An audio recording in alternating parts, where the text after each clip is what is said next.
کوئی بھی ہمارا موقع ہے نا تو اسلام نے اس پر کچھ تعلیمات دی ہیں۔ اگر آپ کو اللہ بیٹا دیتا ہے، بیٹی دیتا ہے، تو اس کا عقیقہ کرنا ہے، دوسروں کو کھانا کھلانا ہے۔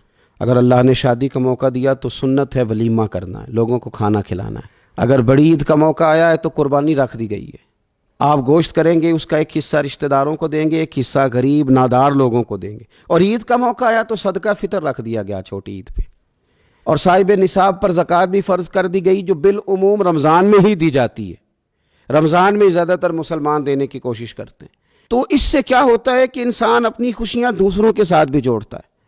وہ اکیلے خوشی نہیں منا رہا، وہ دوسروں کے ساتھ اپنی خوشیوں کو جوڑ رہا ہے، غریب کو کھانا کھلا رہا ہے۔ اور نبی پاک صلی اللہ علیہ وسلم نے فرمایا وہ دعوت بڑی ملعون ہے، وہ بڑی لعنت والی دعوت ہے کہ کسی نے دعوت پکائی اور صرف امیروں کو دعوت دی جائے، غریبوں کو نہ دی جائے۔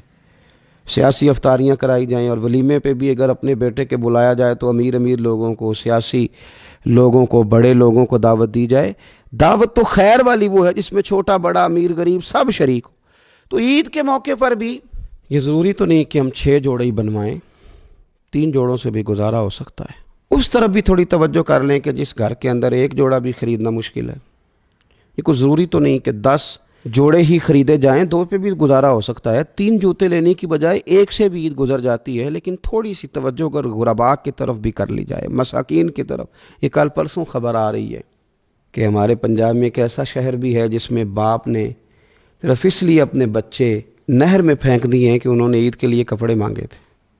اس قسم کی داستانیں جس قوم کے اندر موجود ہوں تو وہ قوم پھر کسی کا خیال ہی نہ کرے، وہ سارا مال اپنے اوپر ہی خرچ کرنا چاہے، اسے احساس ہی پیدا نہ ہو کہ کسی اور کو بھی ضرورت ہے۔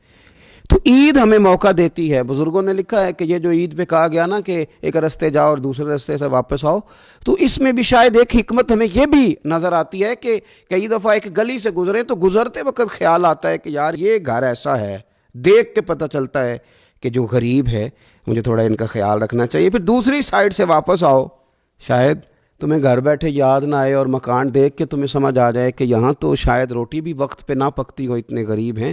تو اسلام نے ہر چیز میں حکمت رکھی، اور صرف عید کے موقع پہ نہیں، مستقل آپ غرباء کے، مساکین کے سرپرست بننے کی، معاون بننے کی کوشش کریں، رسمی طور پر نہیں۔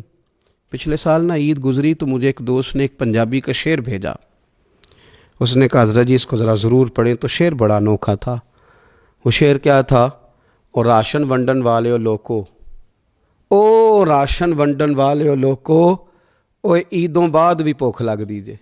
عید کے بعد بھول ہی گئے تم۔ مستقل بنیادوں پر کوشش کریں کہ آپ معاون بنیں، غرباء کے، مساکین کے، یتیموں کے، ان لوگوں کی مدد کریں۔ حضرت بشیر بن عقبہ رضی اللہ تعالیٰ عنہ فرماتے ہیں کہ میرے والد جنگ احد میں شہید ہو گئے تھے اور میں ایک کونے میں کھڑا رو رہا تھا، تو نبی پاک صلی اللہ تعالیٰ علیہ وسلم نے مجھے دلاسا بھی دیا، دست شفقت بھی رکھا۔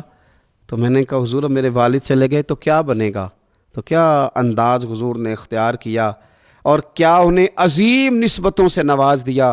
حضور فرمانے لگے اے بشیر بن عقبہ تو پسند نہیں کرتا کہ فاطمہ تیری بہن بن جائے، عائشہ تیری ماں بن جائے اور محمد تیرے والد بن جائیں صلی اللہ تعالیٰ علیہ وسلم۔ مستقل تجھے رشتے نہ دے دیے جائیں، مستقل ہی تجھے سہارا نہ دے دیا جائے، مستقل بنیادوں پر ہی تیرا خیال نہ رکھا جائے۔ تو عید پر، رمضان میں بالعموم اور عید کے بعد بھی کوشش فرمائیں کہ آپ مستقل بنیادوں پر غرباء اور مساکین کا خیال کریں۔